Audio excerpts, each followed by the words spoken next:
അത് accept. Okay okay okay ആണ്.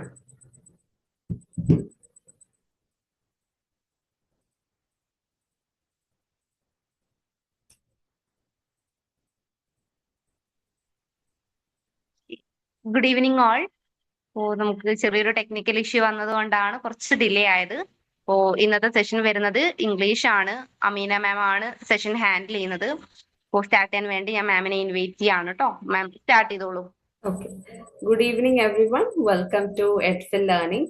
So ഇന്നത്തെ നമ്മുടെ ടോപ്പിക് എന്ന് പറയുന്നത് unit 9 which is cultural studies. Okay, so if you take UGC NET English paper, ഇപ്പോൾ പണ്ടത്തെ പോലെ ബ്രിട്ടീഷ് ലിറ്ററേച്ചറും ബ്രിട്ടീഷ് ലിറ്ററേച്ചറും ഇന്ത്യൻ ലിറ്ററേച്ചറും എല്ലാം ഉണ്ട്. പക്ഷേ ഇപ്പോൾ നമുക്ക് ഒരു എമർജിങ് ട്രെൻഡ്, നമ്മുടെ പേപ്പറിന്റെ ട്രെൻഡ് നോക്കുകയാണെന്നുണ്ടെങ്കിൽ കൾച്ചറൽ സ്റ്റഡീസിന് അവർ കൂടുതൽ വെയിറ്റേജ് കൊടുക്കുന്നത് നമുക്ക് കാണാം. കൾച്ചറൽ സ്റ്റഡീസ് ആയിക്കോട്ടെ, ലിറ്റററി തിയറി, ഇതിന് രണ്ടിനും ഇപ്പം കുറെ ക്വസ്റ്റ്യൻസ് ഒക്കെ ഈ ഏരിയയിൽ നിന്നാണ് പതിവ് ഉണ്ടാവാറുള്ളത്. ക്വൈറ്റ് ട്രിക്കി ക്വസ്റ്റ്യൻസും ആണ്. നമ്മൾ അത്ര എക്സ്പ്ലോർ ചെയ്യാത്തൊരു ഏരിയ ആയതുകൊണ്ട് തന്നെ students score less in this area.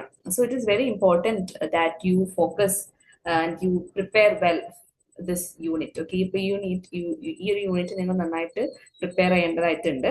So in this class എനിക്ക് 1 ഹവറിന്റെ ഉള്ളിൽ മാക്സിമം കഴിയാവുന്ന അത്രയും പോർഷൻസ് ഞാൻ കംപ്ലീറ്റ് ചെയ്യാം.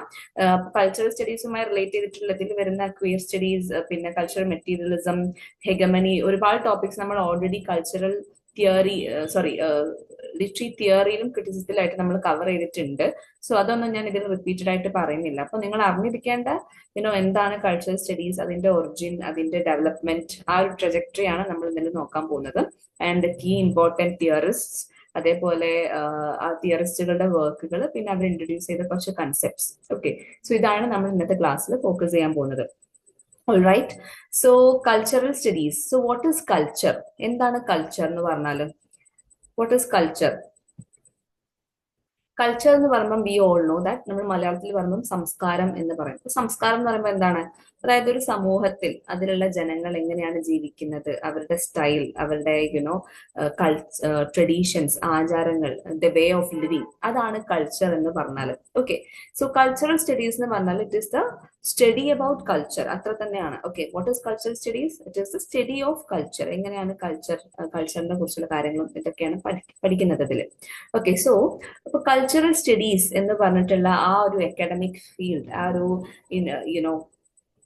ഡിസിപ്ലിനെ കുറിച്ച് പഠിക്കണം എന്നുണ്ടെങ്കിൽ first we should know about what is high culture, what is low culture. Okay, അപ്പൊ ഹൈ കൾച്ചർ എന്താണ്, അതേപോലെ എന്താണ് ലോ കൾച്ചർ, ഇതൊക്കെ മനസ്സിലാക്കിയിട്ട് ഇതൊക്കെ പഠിച്ചു കഴിഞ്ഞതിന് ശേഷമേ നമുക്ക് കൾച്ചറൽ സ്റ്റഡീസ് എന്നതിലോട്ട് വരാൻ പറ്റുള്ളൂ. കാരണം കൾച്ചറൽ സ്റ്റഡീസ് എന്ന് പറയുന്നത് ഒരു ന്യൂ അക്കാഡമിക് ഫീൽഡാണ്. ഓക്കെ, അതിന് മുന്നേ ഒരുപാട് തിയറീസും കാര്യങ്ങളൊക്കെ ഉണ്ടായിട്ടുണ്ടെങ്കിലും cultural studies as an academic field, as a discipline, ഒരു ഇൻസ്റ്റിറ്റ്യൂഷൻ എന്നുള്ള നിലക്ക് വരുന്നത് 1950s 1960s അതിന്റെ മുന്നേ ഒന്നും കൾച്ചറൽ സ്റ്റഡീസ് എന്ന് പറഞ്ഞിട്ടുള്ള ഒരു സംഭവം ഉണ്ടായിട്ടുണ്ടായിരുന്നില്ല. അപ്പൊ എങ്ങനെയാണ് ഈ ഒരു കൾച്ചറൽ സ്റ്റഡീസ്, ഇതിന്റെ ഒരു എമർജൻസ്, അതിന്റെ ഒരു ഹിസ്റ്ററി, തുടക്കം, അതൊക്കെയാണ് നമ്മൾ ഇന്ന് പഠിക്കാൻ പോകുന്നത്.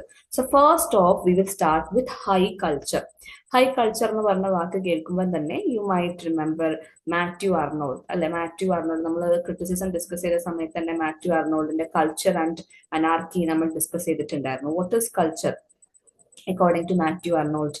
The best that is being the best in the world, അല്ലെങ്കിൽ ഈ ലോകത്തെ ഏറ്റവും the best that is available ആയിട്ടുള്ള എന്തോ അതാണ് ഹൈ കൾച്ചർ അല്ലെങ്കിൽ കൾച്ചർ എന്ന് പറഞ്ഞാൽ. And he was a key proponent of high culture. Okay, അപ്പൊ ഹൈ കൾച്ചർ എന്ന് പറഞ്ഞാൽ it refers to those cultural forms, practices and text that have traditionally been regarded as superior, refined and intellectually elevated within a society. Okay, അപ്പൊ അതാണ് high culture. അതായത് ഒരു സൊസൈറ്റിയിൽ, അതായത് there are particular text, ചില particular ആയിട്ടുള്ള ടെക്സ്റ്റുകൾ ഉണ്ടാവും, ലിറ്ററേച്ചർ വർക്ക്സുകൾ ഉണ്ടാവും, നോവലുകൾ ഉണ്ടാവും, ബുക്സ് ഉണ്ടാവും, പിന്നെ ആർട്ടിഫാക്ട്സ്, ആർട്ട്, മ്യൂസിക്, ഇങ്ങനെ പല സംഭവങ്ങൾ ഉണ്ടാവും. ഓക്കെ, ഈ പെർട്ടിക്കുലർ സാധനങ്ങൾ, ഈ ഇങ്ങനത്തെ കുറച്ച് ടൈപ്പ് ഓഫ് വർക്ക്സിനെ ഭയങ്കര സുപ്പീരിയർ ആയിട്ട് ട്രീറ്റ് ചെയ്യാം. ഓക്കെ, അവരെ ഭയങ്കര എലവേറ്റഡ്, അല്ലെങ്കിൽ ഇതാണ് നമ്മുടെ സ്റ്റാൻഡേർഡ്, ഈ ടൈപ്പ് ഓഫ് ബുക്സ് അല്ലെങ്കിൽ ഇന്ന ടൈപ്പ് ഓഫ് വർക്ക്സ് ആണ് ദ സുപ്പീരിയർ, അല്ലെങ്കിൽ ഇന്ന ടൈപ്പ് ഓഫ് വർക്ക്സ് ആണ് ദ സ്റ്റാൻഡേർഡ്, അല്ലെങ്കിൽ ദ കാനോൺ വർക്ക്സ് എന്നൊക്കെ നമ്മൾ പലപ്പോഴും പറയാറുണ്ട്. Canonical literature, yes, canonical literature ഒക്കെ ഹൈ കൾച്ചറിന്റെ പാർട്ടായിട്ട് വരികയാണ്. ഓക്കെ, സോ അങ്ങനെ ഒരു കൂട്ടം വർക്ക്സിനെ ഇതാണ് സുപ്പീരിയർ എന്നും പറഞ്ഞിട്ട് അതിനെ ടോപ്പാക്കി വെക്കുന്ന ആ ഒരു കൾച്ചർ, അതാണ് ഹൈ കൾച്ചർ എന്ന് പറഞ്ഞാൽ. It refers to those cultural forms, practices and texts that have traditionally been regarded as superior, refined and intellectually elevated within a society. ഒരു സൊസൈറ്റിയിൽ these type of books, okay, അതിലിപ്പോൾ best example നമുക്ക് പറയാം canonical works ആണ്. Canonical literature ആയിട്ടുള്ള ഇപ്പം മിൽട്ടന്റെ works, Homer, Shakespeare, ഇവരുടെ വർക്കൊക്കെയാണ് the standard, the gold standard. ഈ വർക്ക്സുകളൊക്കെ വായിച്ചാലുണ്ടല്ലോ, അല്ലെങ്കിൽ ഈ വർക്ക്സുകളൊക്കെ വായിക്കുന്നതാണ് കൾച്ചർ. ഇതാണ് ഏറ്റവും ബെസ്റ്റ് ടൈപ്പ് ഓഫ് ബുക്സ്. അതാണ് ഹൈ കൾച്ചറിന്റെ ഒരു നോഷൻ. അതേപോലെ പണ്ട് എന്നൊക്കെ പറയുന്നത് മ്യൂസിക്, അതായത് നാടൻ പാട്ട്, അല്ലെങ്കിൽ സാധാരണ ജനങ്ങളുടെ ലിറ്ററേച്ചറിനോ അവരുടെ വർക്കിനോ അവർ പ്രൊഡ്യൂസ് ചെയ്തിട്ടുള്ള പ്രാക്ടീസസിനോ അല്ലെങ്കിൽ അവരുടെ ആർട്ടിഫാക്ട്സിനോ ഒന്നും ഇമ്പോർട്ടൻസ് ഉണ്ടായിരുന്നില്ല. മറിച്ച് ഇതേപോലെ നല്ല അടിപൊളി അരിസ്റ്റോക്രാറ്റിക് ഫാമിലീസ് ഒക്കെ കൊണ്ടുവന്ന, അല്ലെങ്കിൽ അരിസ്റ്റോക്രാറ്റിക് ബാക്ക്ഗ്രൗണ്ടിലൊക്കെ ഉള്ള അടിപൊളി ലിറ്ററേച്ചേഴ്സും, അതേപോലെ ഒപ്പേറ മ്യൂസിക് എന്ന് പറഞ്ഞൊരു സംഭവം ഉണ്ടായിരുന്നു. അത് ഈ അരിസ്റ്റോക്രാറ്റിക് പീപ്പിളിന്റെ ഒക്കെ ഒരു സംഭവമാണ് ഒപ്പേറ മ്യൂസിക്. ഓക്കെ, അപ്പൊ ഈ ഒപ്പേറ ഇതുപോലത്തെ ഇങ്ങനത്തെ ടൈപ്പ് ഓഫ് സാധനങ്ങളാണ് ഈ ഹൈ കൾച്ചർ, അല്ലെങ്കിൽ ഇതാണ് കൾച്ചർ എന്ന് പറഞ്ഞിട്ടുള്ള ആ ഒരു സംഭവം, ആ ഒരു പെർസ്പെക്റ്റീവ്, ആ ഒരു നോഷൻ, അതാണ് high culture. Okay, wait a second.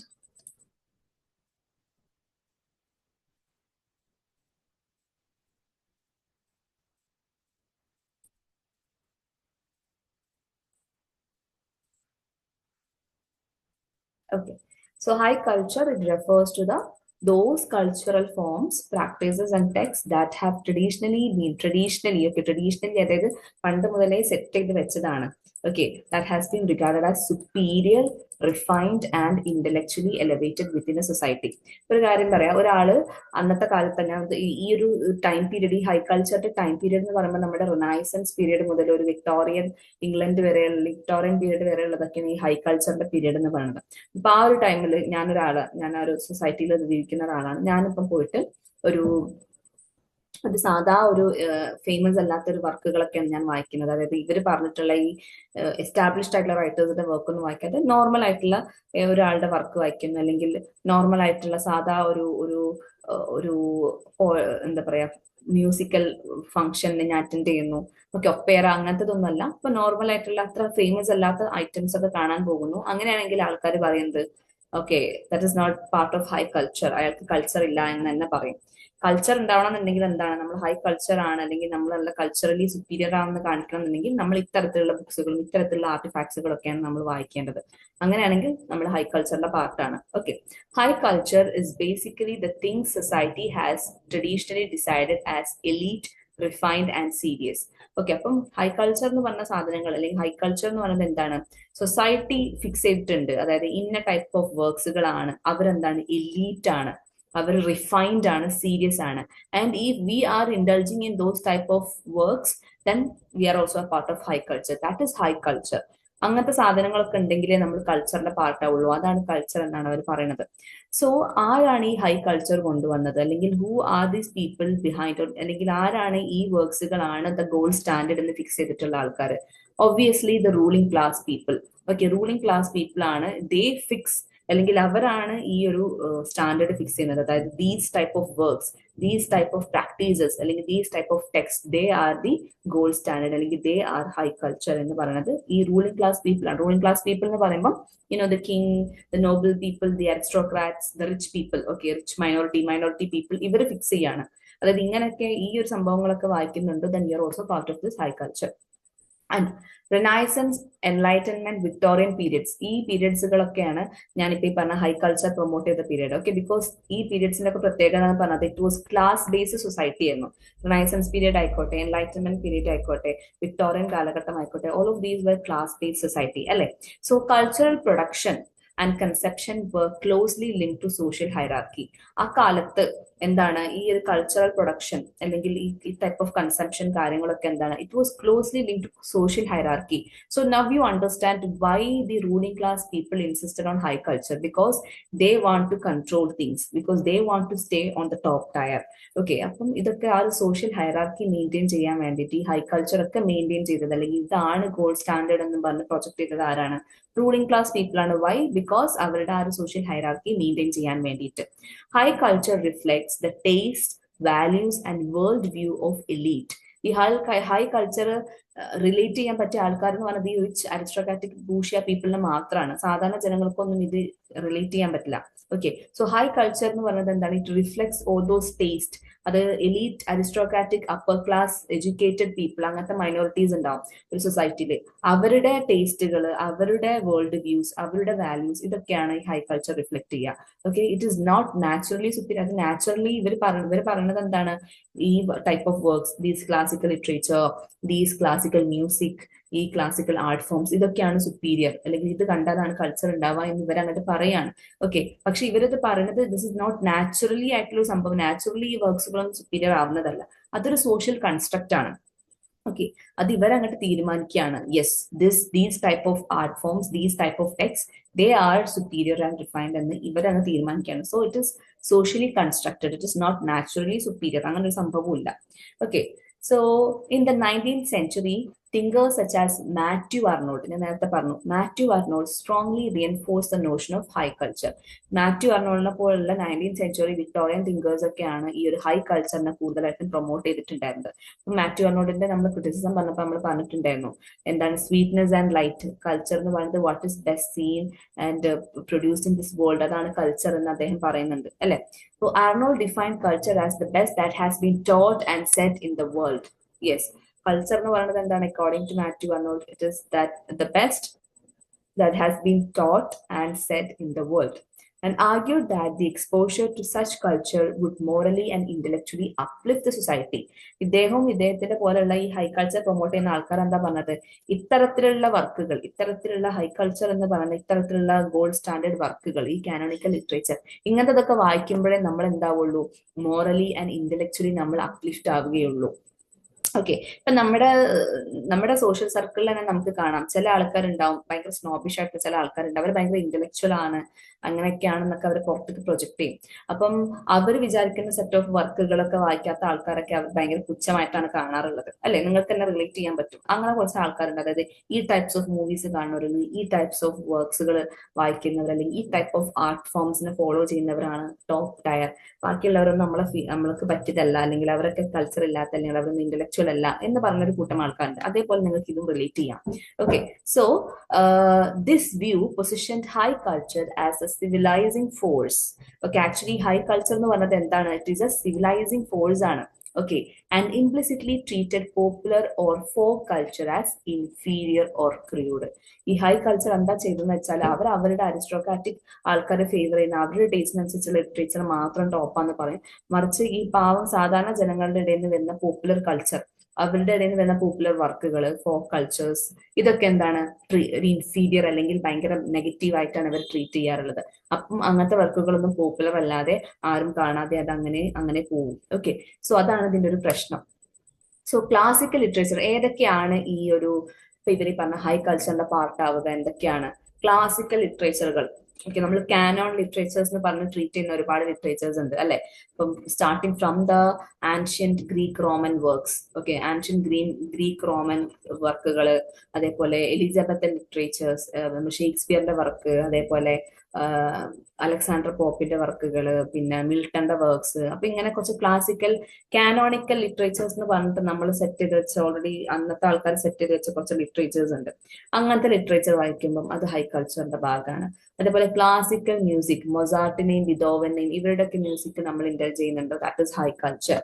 പിന്നെ ഫൈൻ ആർട്സ്, ഓക്കെ, അതായത് ഓയിൽ പെയിന്റിങ്, പിന്നെ യുനോ അങ്ങനത്തെ കൈൻഡ് ഓഫ് സാധനങ്ങൾ, അതൊക്കെ ഹൈ കൾച്ചറിന്റെ പാർട്ടാണ്. പക്ഷെ നമ്മുടെ ഇപ്പോഴത്തെ മോഡേൺ നമ്മുടെ കാലഘട്ടത്തിൽ ഫൈൻ ആർട്സിനേക്കാൾ നമ്മൾ ഗ്രാഫിറ്റി, നമ്മൾ ചുമരിൽ പോയിട്ട് ഗ്രാഫിറ്റി ഒക്കെ ചെയ്യാറില്ലേ, സ്പ്രേ കുപ്പിയിട്ട്, അതൊന്നും ഹൈ കൾച്ചറിന്റെ ഭാഗമല്ല. അതൊക്കെ ചീപ്പ് അല്ലെങ്കിൽ അങ്ങനത്തെ സാധനമായിട്ട് ഇവർ കാണുന്നുള്ളൂ. പിന്നെ ഒപ്പേര, ബാലെ, തിയേറ്റർ, ഇതൊക്കെയാണ് ഇവർ ഹൈ കൾച്ചർ ആയിട്ട് കാണുന്നത്. Okay, basically aristocratic ruling class പീപ്പിളിന്റെ ടേസ്റ്റിനനുസരിച്ചുള്ള അവര് അടിപൊളിയാണ്, അവരുടെ ആ ഒരു സൊഫിസ്റ്റിക്കേറ്റഡ് നേച്ചർ റിഫ്ലക്ട് ചെയ്യുന്ന കൈൻഡ് ഓഫ് വർക്ക്സ്, അതൊക്കെയാണ് ഇവരെന്ത് കാണുന്നത്? ഹൈ കൾച്ചർ ആയിട്ട് കാണുന്നത്. Okay, so high culture was produced by the elite, consumed by the elite, preserved and legitimized by the elite. അതാണ് high culture. Okay, high culture was produced by the elite. Yes, ഈ high കൾച്ചറിന്റെ വർക്കുകളൊക്കെ mostly produce ചെയ്തത് ആരാണ്? Aristocratic clergy, educated upper class people ആണ്. It was consumed by this very elite. Okay, ഈ upper ക്ലാസ്സിലെ ആൾക്കാർ തന്നെയാണ് ഇത് കൺസ്യൂം ചെയ്തതും, ഈ ഒരു ഹൈ കൾച്ചർ സാധനം. Who had access to education, leisure and cultural institution. ശരിയാണ്, അന്ന് എഡ്യൂക്കേഷനൊക്കെ കൂടുതലും ചാൻസ് കിട്ടുന്നത് ഒബ്വിയസ്ലി പൈസ ഉള്ള ആൾക്കാർക്കാണ്. അതുകൊണ്ട് തന്നെ അവർക്കും ഈ ഇങ്ങനത്തെ ലിറ്ററേച്ചേഴ്സ് കൺസ്യൂം ചെയ്യാനുള്ള ചാൻസസ് ഉള്ളൂ. പിന്നെ പ്രിസർവ്ഡ് ആൻഡ് ലെജിറ്റിമൈസ്ഡ്. അപ്പൊ ഇത് പ്രിസർവ് ചെയ്യുന്നതും ഇത് ലെജിറ്റിമൈസ് ചെയ്ത് കൊണ്ട് നടക്കുന്നതും ആരാണ്? ഈ ഹൈ ക്ലാസ് പീപ്പിൾ അല്ലെങ്കിൽ എലീറ്റ് ക്ലാസ് പീപ്പിൾ ആണ്. By institutions such as universities, academics, museums, churches and courts. Okay. So historically, high culture was treated as a standard against which all other cultural expressions were measured. അപ്പൊ historically നമ്മൾ നോക്കുകയാണെന്നുണ്ടെങ്കിൽ high culture എന്ന് പറഞ്ഞത് എന്താണ്?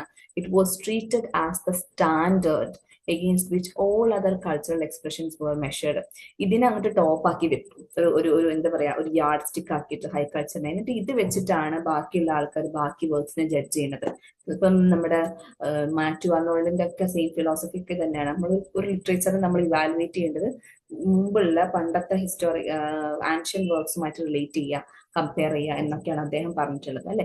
അപ്പൊ ഈ same സാധനം. അപ്പം ഈ ഗോൾഡ് സ്റ്റാൻഡേർഡ് എന്ന് കണക്കാക്കുന്ന ഈ കാനണിക്കൽ വർക്ക്സ് വെച്ചിട്ടാണ് ബാക്കിയുള്ള ആൾക്കാരുടെ വർക്ക്സുകൾ ഇവർ എന്ത് ചെയ്യുന്നത്? ജഡ്ജ് ചെയ്യുന്നത്. Okay, which is actually a bad tendency. It was believed to empower universal values, moral seriousness, aesthetic excellence and intellectual depth. Okay, അപ്പൊ ഈ തരത്തിലുള്ള ഈ ഒരു ഹൈ കൾച്ചറിനുള്ള വർക്ക്സിന്റെ പ്രത്യേകത, അവരുടെ ഉള്ളിൽ ഉണ്ടാവേണ്ട സാധനങ്ങൾ എന്തൊക്കെയാണ്? യൂണിവേഴ്സൽ വാല്യൂസിനെ കുറിച്ച് പറഞ്ഞിരിക്കണം, അതേപോലെ മോറൽ സീരിയസ്നെസ് ഉണ്ടായിരിക്കണം ആ വർക്കിൽ, പിന്നെ aesthetic excellence and intellectual depth. Okay, as a result, high culture was often presented as timeless, objective, and inherently superior to other forms of cultural expression. Okay.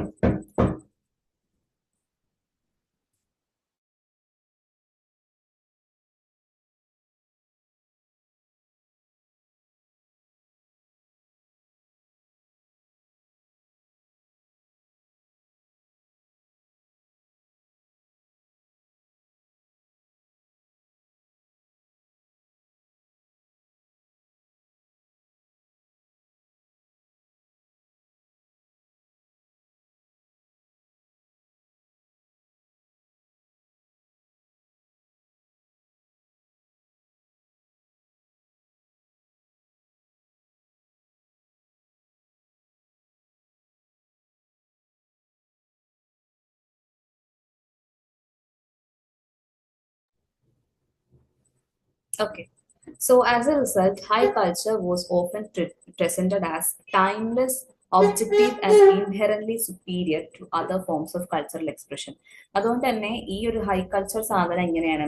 ഒരു ടൈംലെസ്, അതെന്തോ top സാധനമായിട്ടാണ് ഇവർ present ചെയ്തത്. ഭയങ്കര timeless, objective, അതേപോലെ മറ്റുള്ള ഈ ലോകത്തുള്ള മറ്റ് വർക്ക്സിനെക്കാളും സുപ്പീരിയർ ആയിട്ടുള്ള വർക്ക്. ഈ വർക്കുകൾ വായിക്കുന്ന ആൾക്കാരെ നമ്മൾ പറയും, ഓ വലിയ സംഭവമാണ്, ഭയങ്കര ഇന്റലക്ച്വലി ഡെപ്ത് ഉള്ള ഒരാളാണ്.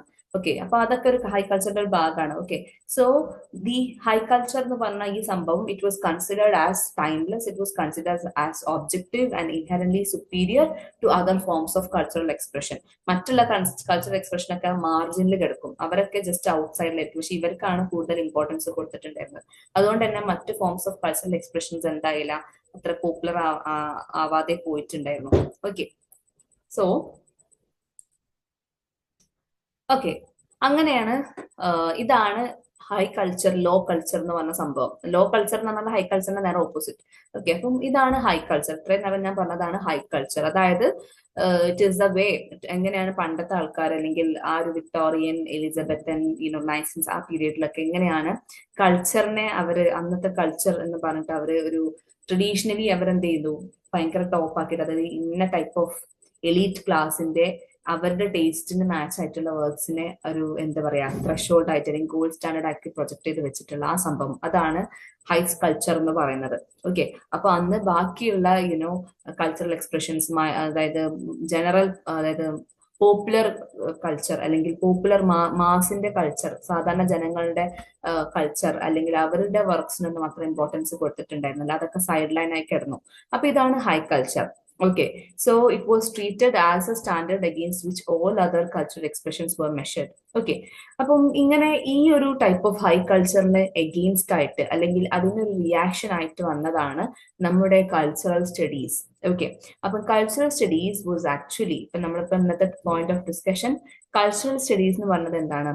It was A reaction against the high culture which was promoted in those Victorian and Enlightenment period. Okay, okay, so അതാണ് ഹൈ കൾച്ചർ എന്ന് പറഞ്ഞാൽ. സോ ഈ ഒരു കൾച്ചർ അപ്പൊ കൾച്ചറൽ സ്റ്റഡീസ് നമുക്ക് ഇത് ഈ ഒരു കൊട്ടേഷൻ വെച്ച് തന്നെ തുടങ്ങാം. ഓക്കെ, സോ ദിസ് കൾച്ചർ എന്ന് പറയുന്നത് there is this popular quotation or definition given by Raymond Williams. Raymond Williams ഒരു popular cultural studies ന്റെ one of the key founding figure ആണ് Raymond Williams. അദ്ദേഹം കൾച്ചറിന് കൊടുത്തിട്ടുള്ള ഡെഫിനിഷൻ നമുക്കൊന്ന് നോക്കാം.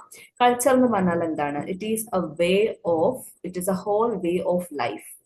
It is a whole way of life. അതായത് how people make meaning in everyday life, അതാണ് culture. അല്ലാതെ കൾച്ചർ എന്ന് പറഞ്ഞാൽ it's not just the ruling class set ചെയ്ത് വെച്ച അവർ സെറ്റ് ചെയ്ത് വെച്ച ഗോൾഡ് സ്റ്റാൻഡേർഡ് എന്ന് പറഞ്ഞ ആ കൾച്ചർ, അതല്ല കൾച്ചർ എന്ന് പറഞ്ഞാല്. കൾച്ചർ എന്ന് പറയുമ്പം ഹൗ പീപ്പിൾ, എങ്ങനെയാണ് പീപ്പിൾ അവരുടെ ലൈഫിൽ മീനിങ് ഉണ്ടാക്കുന്നത് എന്നുള്ളതാണ് കൾച്ചർ എന്ന് പറഞ്ഞാൽ. അപ്പൊ ബേസിക്കലി അതിലെല്ലാം വരും. ദ ലാംഗ്വേജ്, നമ്മൾ സംസാരിക്കുന്ന language, the language we speak, അതിലുണ്ടാവുന്ന ഡിഫറെന്റ് ടൈപ്പ് ഓഫ് ഡയലക്ട്സും സ്ലാങ്ങും അതൊക്കെ കൾച്ചറിന്റെ ഭാഗമാകുന്നുണ്ട്.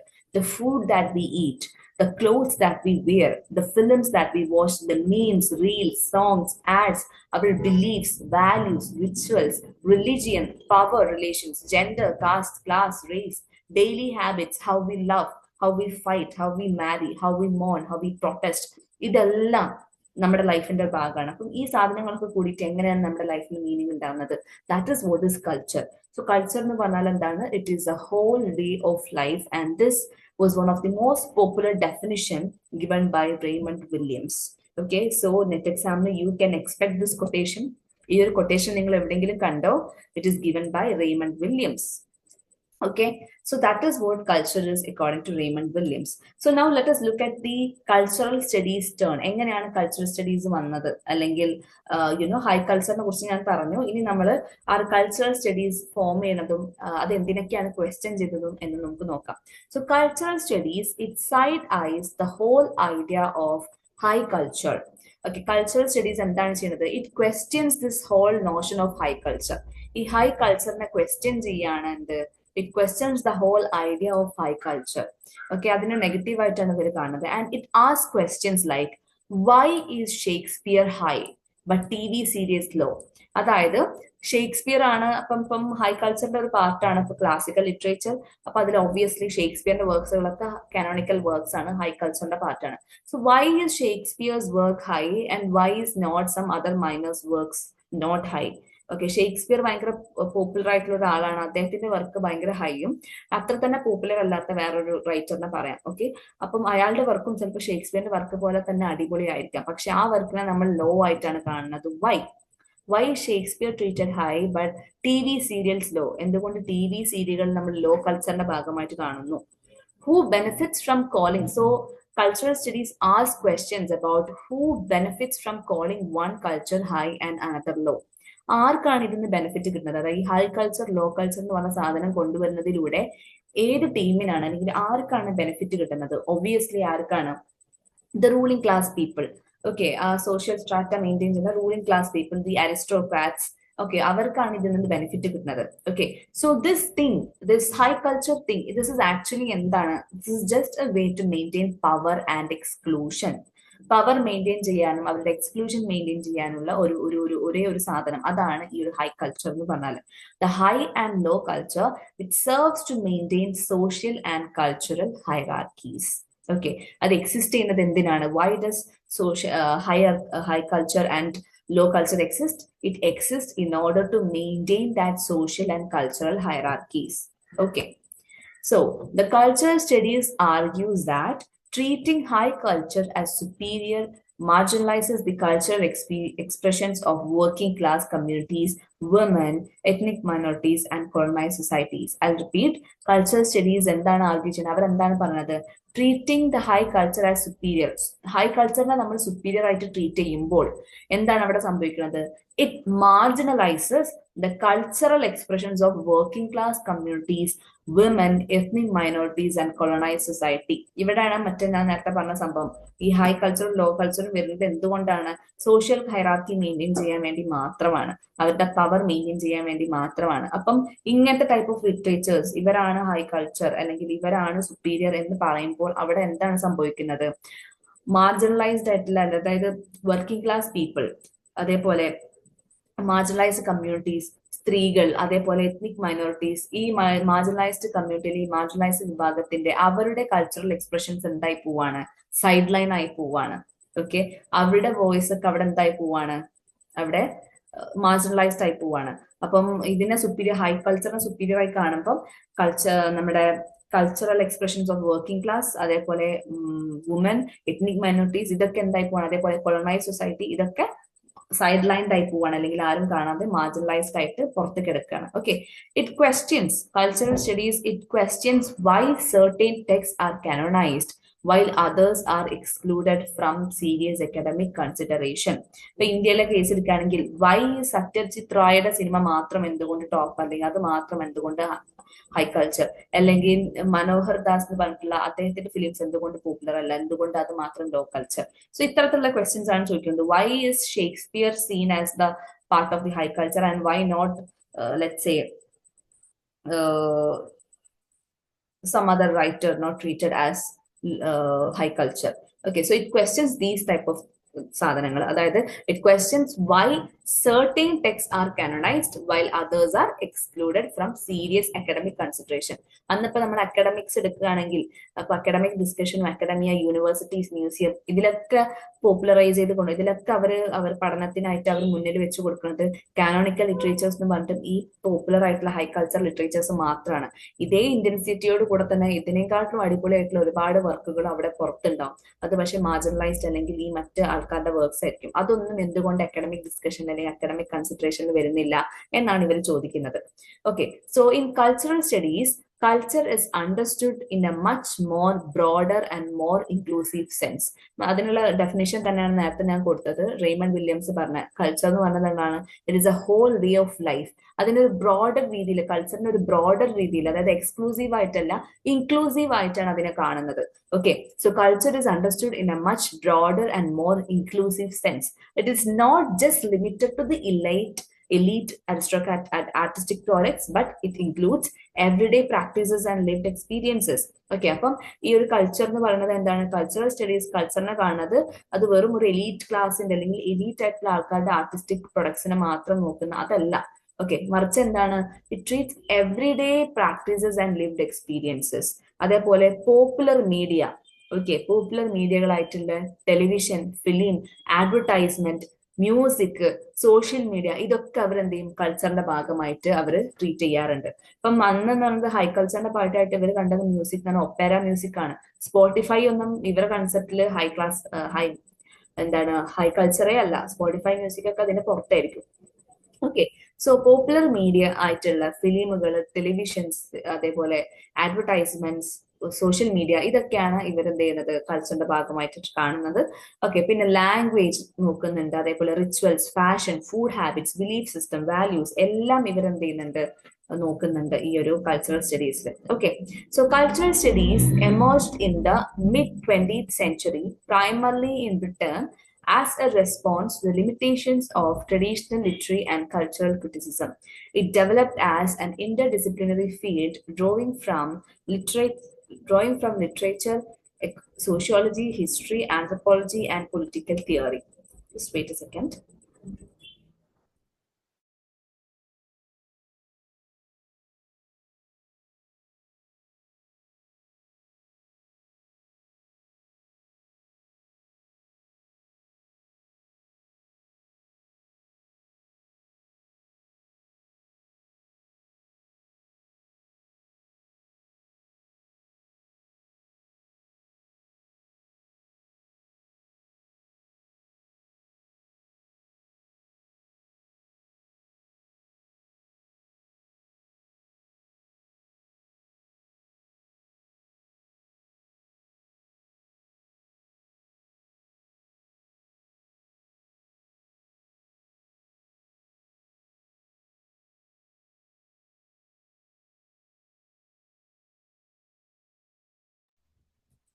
Okay, so cultural studies, it emerged in the mid 20th century, primarily in Britain. അപ്പോൾ cultural studies emerge ചെയ്യുന്നത് എവിടെയാണ്? ബ്രിട്ടനിലാണ്. And as a response to the limitations of traditional literary and cultural criticism, it developed as an interdisciplinary field drawing from literature, sociology, history, anthropology, and political theory. Okay, so cultural studies, it fundamentally challenged the privileged status of high culture. അപ്പൊ എന്താണ് actually cultural theory ചെയ്തത്, sorry culture studies ചെയ്തത്? അത് question ചെയ്യാണ്, അത് challenge ചെയ്യാണ്. അതായത് high കൾച്ചറിന് ഒരു പ്രിവിലേജ്ഡ് സ്റ്റാറ്റസിലാണ് അവർ കൊണ്ടു നടന്നിട്ടുണ്ടായിരുന്നത് അതുവരെ.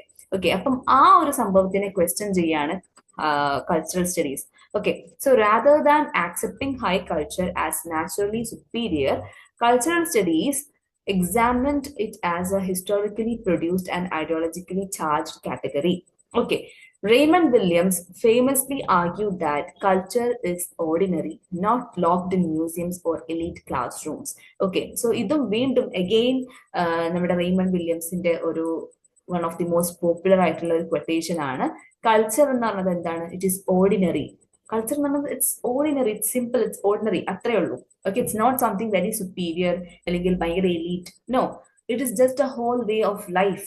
അത്രേ ഉള്ളൂ culture. Okay, so culture is ordinary. So again, if you are coming across this quotation in your, okay, so if you come across this quotation, okay, culture is ordinary, the examiner ചോദിക്കാറുണ്ട് culture is ordinary, ഈ ഒരു quotation അല്ലെങ്കിൽ ഈ ഒരു definition ആരുമായിട്ട് associated ആണെന്നുള്ള question വരികയാണെന്നുണ്ടെങ്കിൽ the answer is definitely Raymond Williams. Okay, please note that culture is ordinary. This is a very popular definition. Okay, so yes, so ഇതാണ് അദ്ദേഹം പറയുന്നത്.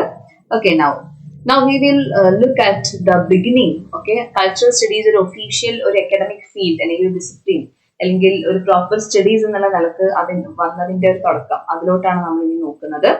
The CCS, that is the formal institutional beginning of cultural studies, is often traced to the establishment of Center for Contemporary Cultural Studies, that is CCS, at the University of Birmingham in 1964.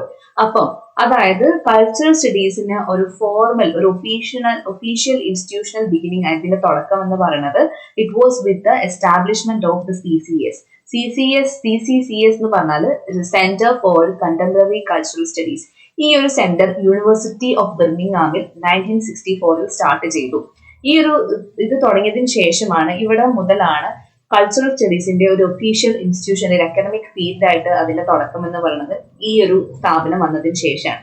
ഇത് establish ചെയ്തത് was Richard ഹൊഗാർട്ട്, അതേപോലെ Stuart whole. ഇപ്പൊ Richard ഹൊഗാർട്ട് ആണ് ഇതിന്റെ main founder, പിന്നെ അതേപോലെ Stuart whole, പിന്നെ ഇതിന്റെ ഭാഗമായിട്ട് വരുന്നതാണ് റെയ്മണ്ട് വില്യംസ് ഒക്കെ. Alright, so the formal institution beginning of cultural studies is often traced to the establishment of Center for Contemporary Cultural Studies, CCCS, at the University of Birmingham in 1964. And now the CCCS was later came to be known by the name Birmingham School of Cultural Studies. അത് പിന്നീട് അത് അറിയപ്പെട്ടത് Birmingham school of culture studies അല്ലെങ്കിൽ British cultural studies എന്നാണ്. Okay, so അതിന്റെ first director എന്ന് പറയുന്നത് Richard ഹൊഗാർട്ട് ആയിരുന്നു. ആൻഡ് അദ്ദേഹം 1968 അദ്ദേഹം ആ ഒരു ഫീൽഡിൽ നിന്ന് ഇറങ്ങി. And then later Stuart Hall ആണ് പിന്നീട് ഡയറക്ടറായിട്ട് സക്സീഡ് ചെയ്തത് after Richard Hoggart. Okay, so 1969 മുതൽ 1979 വരെയാണ് റിച്ചാർഡ് ഹൊഗാർട്ട് അതിന്റെ ഡയറക്ടർ ആയത്. ആൻഡ് അതിനുശേഷം after Stuart Hall Richard Johnson വന്നു in 1980. Okay, so the cultural studies, ഈ കൾച്ചറൽ സ്റ്റഡീസ് എങ്ങനെയാണ് അതിന്റെ ഒരു അറൈവൽ, അതിന്റെ തുടക്കം, അല്ലെ എങ്ങനെയാണ് അത് വന്നത്, അതിന്റെ ഒരു കണ്ടെക്സ്റ്റ് എങ്ങനെ നോക്കുകയാണെന്നുണ്ടെങ്കിൽ ആ ഒരു സമയത്ത് ഒക്കെ വേൾഡ് വാർ ഒക്കെ കഴിഞ്ഞു, ആൾക്കാർ അതേ people started to lose their faith. അതേപോലെ ട്രഡീഷണൽ സിസ്റ്റം, ട്രഡീഷണൽ ആയിട്ടുള്ള സംഭവങ്ങളൊക്കെ ഡിക്ലൈൻ ചെയ്തുകൊണ്ടിരിക്കുന്നു. ട്രഡീഷണൽ കൺവെൻഷൻസും ട്രഡീഷണൽ സിസ്റ്റം, സൊസൈറ്റി, അതിന്റെ സെറ്റപ്പും കാര്യങ്ങളൊക്കെ ഡിക്ലൈൻ ചെയ്തുകൊണ്ടിരിക്കുന്നു. ആൻഡ് എഡ്യൂക്കേഷൻ ഭയങ്കരമായിട്ട് ട്രൈവ് ചെയ്തുകൊണ്ടിരിക്കുന്നു. ആൻഡ് ഓൾസോ യൂത്ത് ഭയങ്കരമായിട്ടും ഈ കാര്യങ്ങളിൽ ഇൻവോൾവ് ആയി തുടങ്ങി. യൂത്ത് ഭയങ്കര എഡ്യൂക്കേറ്റഡ് ആയി തുടങ്ങി. ആൻഡ് മാസ് മീഡിയ ഭയങ്കര എക്സ്പാൻഷൻ കിട്ടി. ആൻഡ് ഓൾസോ പോപ്പുലർ കൾച്ചർ, ഭയങ്കരമായിട്ട് പോപ്പുലർ കൾച്ചർ ഭയങ്കര റാപ്പിഡ് ഗ്രോത്ത് ഉണ്ടായിരുന്നു ഈ ഒരു ടൈമിൽ. So all of these led to the birth of cultural studies. അപ്പോൾ culture studies arose in a context marked by expansion of mass media and mass media ഭയങ്കരമായിട്ട് expand ചെയ്തുകൊണ്ടിരിക്കുന്നു. അതേപോലെ the growth of popular കൾച്ചറും ഭയങ്കരമായിട്ട് growth വളർന്നുകൊണ്ടിരിക്കുന്നു. അതേപോലെ changing class structure. Okay, അന്നത്തെ class structure അതേവരെ ഒരു rigid class structure ഉണ്ടായിരുന്നു. Okay, the upper class, the middle class, working class. അപ്പൊ അതൊക്കെ ഒന്ന് ഡിക്ലൈൻ ആയി തുടങ്ങി. ആൻഡ് ഇതിന്റെ ഒക്കെ ഒരു എന്താ പറയാ ആഫ്റ്റർ എഫക്റ്റ് ആയിട്ടാണ് ഈ ഒരു കൾച്ചർ സ്റ്റഡീസ് ഡെവലപ്പ് ആയി തുടങ്ങിയത്. And the political awareness of power, ideology and representation. So all of these factors led to the growth of cultural studies. Okay, so now let us look at the three important founding figures of cultural studies. Okay, so the intellectual foundations of cultural studies were laid by three major thinkers often referred to as founding fathers. Arakana founding fathers of cultural studies. Number one, we have Raymond Williams, then Stuart Hall, Richard Hogarth. ഇവര് മൂന്ന് പേരുമാണ് the founding fathers of cultural studies എന്നറിയപ്പെടുന്നത്. കൂടെ തന്നെ ഈ നാല് ആൾക്കാരുണ്ട്. നമ്മുടെ E.P. Thompson is also an important figure related to the cultural studies. പിന്നെ മൈക്കൽ ഫൂക്കോ, ആന്റോണിയോ ഗ്രാംസി, പിന്നെ പോയറ്റ് ബോത്രോ, ഇവരൊക്കെ ഇതിൽ എന്തുണ്ട് ഈ ഒരു ഇതിൽ റിലേറ്റഡ് ആണ്. Okay, now the growth of cultural studies is linked to the rise of interest in popular culture in Western societies in the 1960s. ഞാൻ നേരത്തെ പറഞ്ഞു. Okay, so cultural studies is mainly concerned with 8 key concepts. Okay, so cultural studies ഈ ഒരു 8 key conceptuമായിട്ടാണ് mainly അവർ concerned ആയിട്ടുള്ളത്. Signifying practices, representation, materialism and non reductionism, articulation, power, popular culture, text and readers, subjectivity and identity. Okay, so let us look at the theoretical influences of cultural studies. Cultural studies drew upon multiple theoretical traditions including Marxism, Antonio Gramsci's theory of hegemony, structuralism and semiotics, feminism, post-colonial theory and race studies. So ഇതൊക്കെയാണ് ഇതിന്റെ ഒരു theoretical influence എന്ന് പറയുന്നത്. These influences enabled cultural studies to analyze culture at the site of power, struggle and negotiation rather than passive reflection. Okay, now let us look at all the important theories related to the cultural studies and their works. First, we'll start with Richard Hogarth. He's the founding father of cultural studies. So he was a British academician and a literary critic and cultural studies pioneer. He hailed from a working class background. അദ്ദേഹം working class background നിന്നാണ് വന്നത്. He was born in Leeds, England and educated at Leeds University and University College London. His personal experience of poverty, community life and working class tradition shaped his lifelong concern with social class education and culture.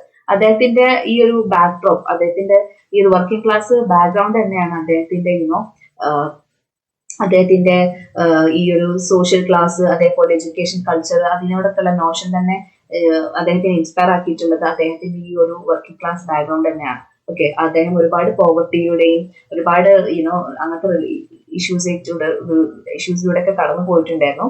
And all of these shaped his ideas on social class, education and culture.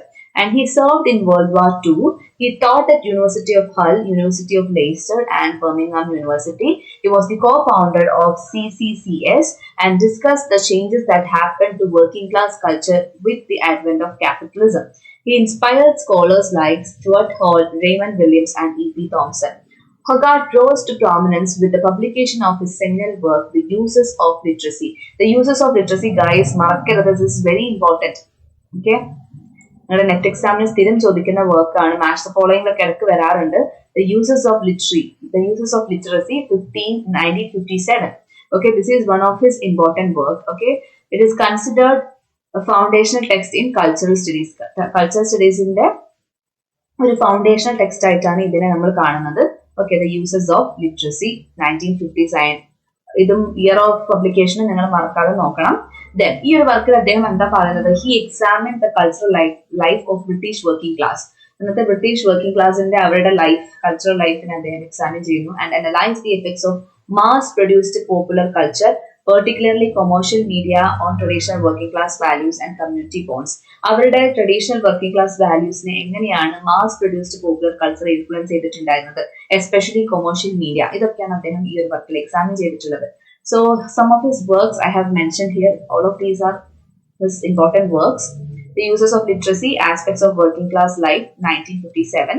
Speaking to Each Other, 1970 ഇത് 2 വോളിയത്തിൽ വരുന്നുണ്ട്. Then Only Connect on Culture and Communication, then The Way We Live Now, Townscape and Figures, and A Sort of Clowning. This is an autobiography. Okay, now we'll move on to Stuart Hall. Stuart Hall was a Jamaican British cultural theorist, sociologist, and philosopher. He is widely regarded as the intellectual architect who transformed cultural studies into a rigorous, theoretical, sophisticated, and political engaged academic discipline. അപ്പോൾ ഞാൻ നേരത്തെ പറഞ്ഞു അതിന്റെ first director C എസിന്റെ first director എന്ന് പറയുന്നത് Richard ഹൊഗാർട്ട് ആയിരുന്നു. അയാൾക്ക് പിന്നെ ഒരു നല്ലൊരു പൊസിഷൻ, പിന്നെ ഒരു he got the opportunity to work as assistant general of the United നേഷൻസിന്റെ അസിസ്റ്റന്റ് ജനറൽ ആയിട്ട് വർക്ക് ചെയ്യാനുള്ള ഓപ്പർച്യൂണിറ്റി കിട്ടിയതിനു ശേഷം അദ്ദേഹം ഈ ഒരു പൊസിഷനിൽ നിന്ന് പോവുകയായിരുന്നു. ആൻഡ് ദെൻ സ്റ്റുവർട്ട് ഹോൾ ആണ് ആ സ്ഥാനം ഏറ്റെടുത്തത് ഡയറക്ടറായിട്ട്. അതിനുശേഷം കൾച്ചറൽ സ്റ്റഡീസിനെ എന്താ പറയാ ഒരു റിഗറസ് തിയറട്ടിക്കൽ അല്ലെങ്കിൽ ഒരു politically engaged academic discipline ആയിട്ട് കൊണ്ടുപോയത് നമ്മുടെ സ്റ്റുവർട്ട് ഹോൾ ആണ്. He was born in Kingston, Jamaica, moved to UK in 1951 to attend Oxford University. He was the co-founder of New Left Review 1960. He was the director of CCCS at Birmingham University, succeeding Richard Hogarth. Professor of Sociology at പിന്നെ അതിനുശേഷം ഡയറക്ടറായിട്ട് ഇറങ്ങിയതിനു ശേഷം പിന്നെ അദ്ദേഹം open യൂണിവേഴ്സിറ്റിയുടെ professor of sociology ആയിട്ട് അയാൾ സ്ഥാനം വഹിക്കുന്നു. His experience as a black intellectual in a post-war Britain profoundly shaped his thinking on race, identity, migration, and power. Unlike earlier critics who focused primarily on class, Hall expanded cultural studies to include questions of race, ethnicity, gender, media, and representation, thereby internalizing and politicizing the field. Okay, so അദ്ദേഹം ഒരു black person ആയതുകൊണ്ട്, അദ്ദേഹത്തിന് ഒരു black background ഉണ്ടായതുകൊണ്ട് തന്നെ ഈ ഒരു സംഭവം തന്നെയാണ് അദ്ദേഹത്തിന്റെ ആ ഒരു ഇന്റലക്ച്വൽ സാധനത്തിനെ നന്നായിട്ട് ഷേപ്പ് ചെയ്തിട്ടുണ്ടായിരുന്നത്. His experience as A black intellectual in A post world war Britain profoundly shaped his thinking, especially on race, identity, migration, and power. Okay, so അതിന് മുന്നേ ഉണ്ടായിരുന്ന ക്രിട്ടിക്സ് എന്ന് പറയുന്നത് അവർ കൂടുതൽ ഫോക്കസ് ചെയ്തിട്ടുണ്ടായിരുന്നത് ക്ലാസ്സിനെയായിരുന്നു, ക്ലാസ്. ഓക്കെ, പക്ഷെ ഇദ്ദേഹം വന്നതിന് ശേഷം he started to expand culture studies എന്തിലോട്ട്, റേസ്, എത്നിസിറ്റി, ജെൻഡർ, മീഡിയ, ഈ കാര്യങ്ങളിലോട്ടൊക്കെ അദ്ദേഹം കൾച്ചർ സ്റ്റഡീസിനെ അതിലോട്ടൊക്കെ എക്സ്പാൻഡ് ചെയ്തു. Okay, so theoretically Stuart Hall drew heavily on Marxism. അദ്ദേഹത്തിന് കൂടുതൽ ഇൻസ്പയർ ചെയ്തത് മാർക്സിസം ആണ്. തിയററ്റിക്കൽ ഫ്രെയിംവർക്ക് അദ്ദേഹത്തിന് തിയററ്റിക്കൽ ബാക്ക്ഡ്രോപ്പ് കൊടുത്തത് മാർക്സിസം ആയിരുന്നു. എസ്പെഷ്യലി ആന്റോണിയോ ഗ്രാംസിയുടെ concept of hegemony to explain how dominant groups maintain power through consent rather than coercion. He also incorporated structuralism and post-structuralism, especially the ideas of Saussure, Althusser, and later Foucault into cultural analysis. Okay, some of his major works are The Popular Arts 1964, Resistance Through Rituals 1976, Policing the Crisis 1978, Encoding Decoding. This is very important. Encoding Decoding examine ചോദിക്കാറുണ്ട് 1973. Culture, Media, Language, The Hard Road to Renewal, Representation. ഇതും വളരെ important ആണ്. Cultural Representation and Signifying Practices by Stuart Hall. Then Questions of Cultural Identity. Then this one also. This is a very important post-colonial literary text. Okay, Cultural Identity and Diaspora. Okay, so Hall is best known for his encoding decoding model of communication. Okay, encoding decoding model of communication എന്ന് പറയുകയാണെങ്കിൽ അതിന്റെ concept കൊണ്ടുവന്ന ആള് Stuart whole ആണ്. He introduced this in his work Encoding Decoding. Okay, so in this model he argued that media texts do not carry fixed meanings. Instead, meanings എന്ന് പറയുന്നത് എന്താണ്? It is actually produced through the interaction between text and the audience. ഓഡിയൻസും ടെക്സ്റ്റും അവർ തമ്മിലുള്ള interaction എന്നാണ് meaning produce ചെയ്യുന്നത്. അല്ലാതെ ഒരു media text അതിലൊരു ഫിക്സ്ഡ് മീനിങ് ഇല്ല എന്നാണ് അദ്ദേഹം പറയുന്നത്. So audience may adopt a dominant reading, a negotiated reading, or an oppositional reading. This theory challenged the idea of passive audiences and emphasized the active role of viewers and readers in meaning making. Okay, so അതേപോലെ തന്നെ next important concept ആണ് ഇദ്ദേഹത്തിൻ്റെത് circuit of culture. Okay, circuit of culture. This is also again given by Stuart Hall. ഇതും എക്സാമിന് ചോദിക്കാറുണ്ട്. The circuit of Hall, the circuit of culture. Okay, so the circuit of culture is a cultural studies model that explains how cultural meaning is produced and circulated through 5 interconnected processes. ഇതിൽ 5 process ഉണ്ട്. ഈ 5 പ്രോസസ്സിലൂടെയാണ് എങ്ങനെയാണ് cultural meaning produce ചെയ്യുന്നതും അത് circulate ചെയ്യുന്നതും എങ്ങനെയാണ് ഒരു സൊസൈറ്റിയിൽ, അതാണ് ആക്ച്വലി circuit of culture എന്ന് പറഞ്ഞത്. Okay, so the circuit of culture is a culture studies model that explains how cultural meaning is produced and how it is being circulated through 5 interconnected processes. ഏതൊക്കെയാണ് ആ process? Representation, production, conception, identity and regulation. Okay, so meaning in the parent, it is not fixed at one point. It emerges from continuous interaction of all these 5 elements. Okay, so these 5 elements മറക്കാതെ പഠിക്കുക. ഇത് എക്സാമിന് ചോദിക്കാറുണ്ട്. Which are the 5 elements of circuit of culture? ഏതൊക്കെയാണ്? Representation, production, consumption, identity and regulation. Okay, now comes Raymond Williams. He is like the poster boy of cultural studies. Okay, so he was a Welsh Marxist theorist, literary critic, novelist, Marxist intellectual, and one of the founding figures of cultural studies. He was also a prominent intellectual of the New Left. He was born in Wales into a working class family. Williams challenged the traditional belief that culture belonged only to the elite. Instead, he argued that culture it is ordinary, it is produced through everyday social practices and lived experiences. He gave the popular definition of culture as a whole way of life. Okay, then he later taught at Cambridge University. His major contributions include the study of culture and society, media and communication, ideology and literary realism. Unlike purely theoretical critiques, Williams emphasized the historical context and material conditions in cultural production. His major works include Culture and Society, 1958. This is very important, guys. Then The Long Revolution, 1961. Communications, 1962. Modern Tragedy. And then another important one is The Country and the City, 1973. So Raymond Williams in the work, cultural studies related to Raymond Williams, Richard Hoggart, Stuart Hall, ഇവരുടെയൊക്കെ works list ചെയ്തിട്ട് jumble ചെയ്ത് കൊടുത്തിട്ട് അത് chronological ഓർഡറിൽ ചോദിക്കാറുണ്ട്, സ്ഥിരം ചോദിക്കുന്നതാണ്, especially Raymond വില്യംസിന്റെ വർക്ക്. ഓക്കെ, അപ്പൊ കൾച്ചറുമായിട്ട് ചിലപ്പോൾ ഇങ്ങനെ ആയിരിക്കാം, കൾച്ചറുമായി ബന്ധപ്പെട്ട കുറച്ച് സെമിനൽ ടെക്സ്റ്റുകൾ ഉണ്ട് നമ്മുടെ ലിറ്ററേച്ചറിൽ ഓൾറെഡി. ഇപ്പം നമ്മുടെ culture and anarchy by Matthew Arnold, അതേപോലെ ഇദ്ദേഹത്തിന്റെ കൾച്ചർ ആൻഡ് സൊസൈറ്റി, പിന്നെ notes towards the what was that T.S. എലിയറ്റിന്റെ ഒരു വർക്ക് ഉണ്ട് കൾച്ചറുമായി ബന്ധപ്പെട്ട. അപ്പൊ ഇങ്ങനത്തെ കുറച്ച് വർക്കുകൾ തന്നിട്ട് ഇത് ഓർഡറിലാക്കാൻ പറയും. ഓക്കെ, ഒന്നെങ്കിൽ കൾച്ചറുമായി ബന്ധപ്പെട്ട കുറച്ച് വർക്കുകൾ തരും, എന്നിട്ട് ഇത് ക്രൊണോളജി ഓർഡറിൽ ചെയ്യാൻ പറയും, അല്ലെങ്കിൽ റെയ്മണ്ട് വില്യംസിന്റെ മാത്രം വർക്ക്സുകൾ തന്നിട്ട് അത് ഓർഡറിലാക്കാൻ പറയും. ഓക്കെ, അല്ലെങ്കിൽ കൾച്ചർ സ്റ്റഡീസുമായി ബന്ധപ്പെട്ട വർക്കുകൾ തന്നിട്ട് അത് ഓർഡറിലാക്കാൻ പറയും. ഓക്കെ, അപ്പൊ ഇതൊക്കെ നിങ്ങൾ പഠിക്കാം. പിന്നെ കീവേഡ്സ്, ഇതും വളരെ ഇമ്പോർട്ടന്റ് ആയിട്ടുള്ള ഒരു വർക്കാണ്. Keywords and vocabulary of culture and society, 1976. Marxism and literature, ഇതും ഇമ്പോർട്ടന്റ് ആണ്. Okay, so let us look at 2 important concepts introduced by Raymond Williams. One is structures of feeling.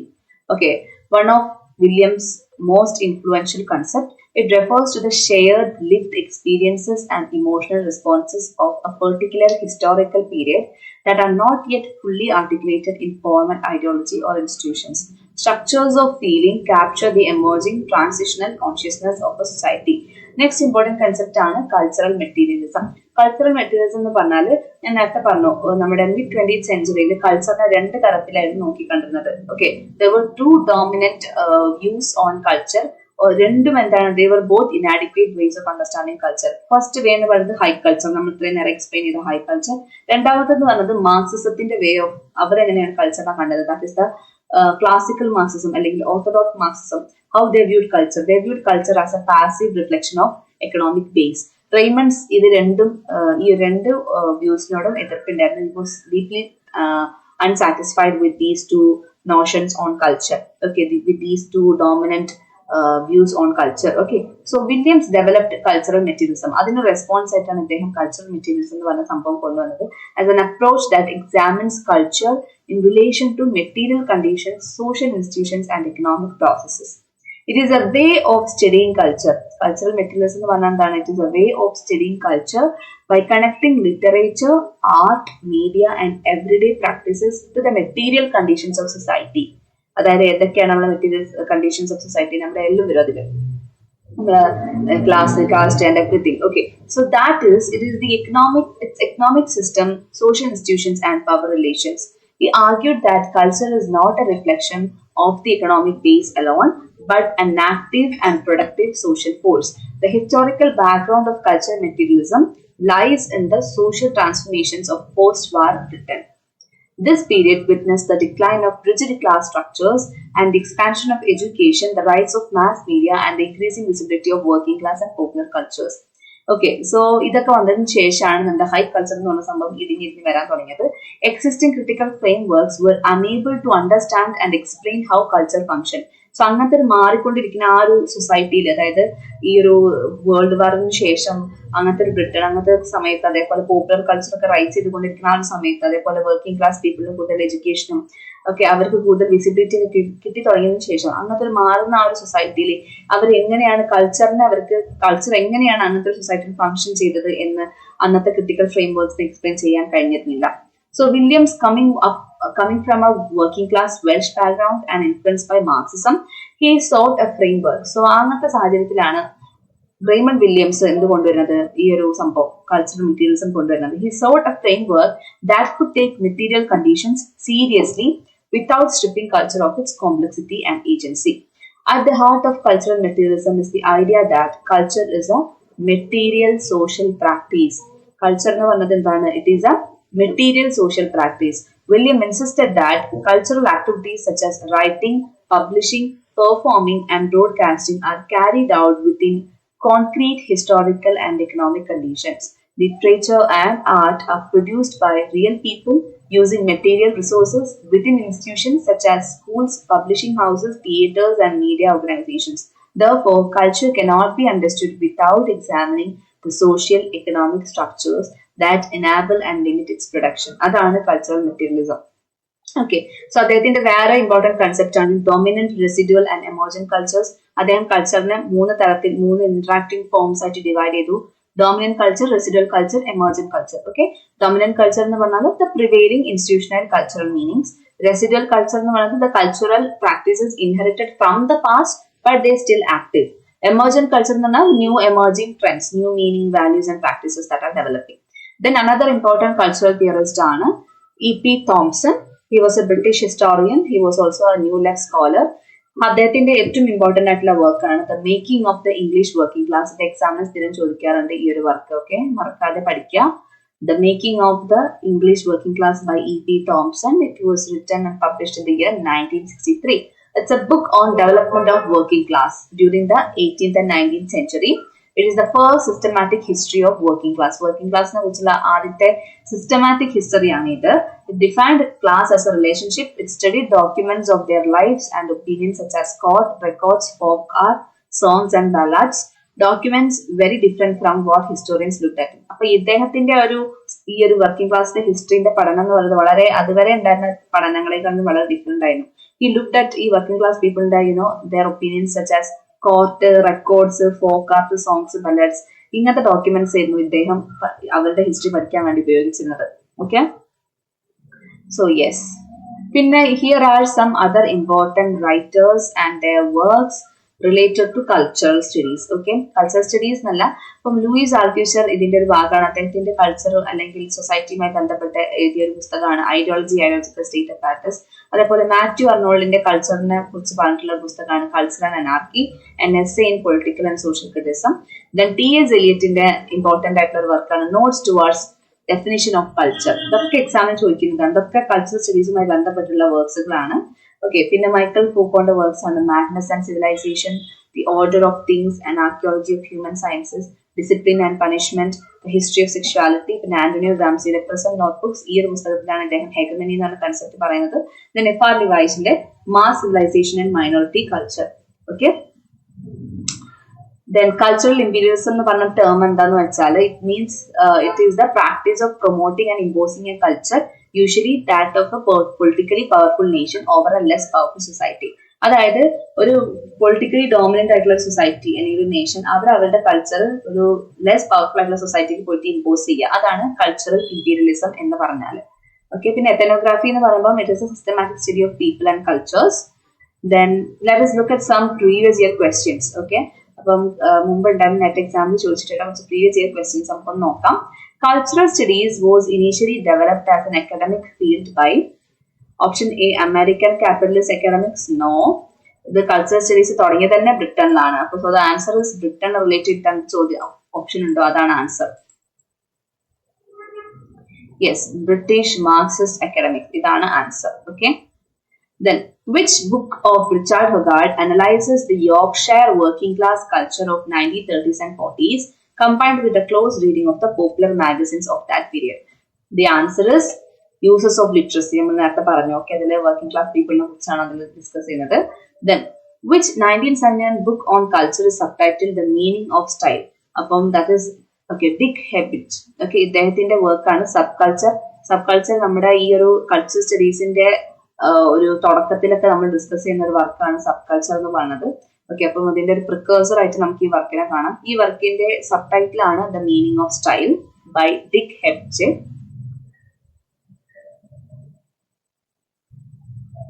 Then, what was Gramsci's term for cultural consensus supporting capitalism?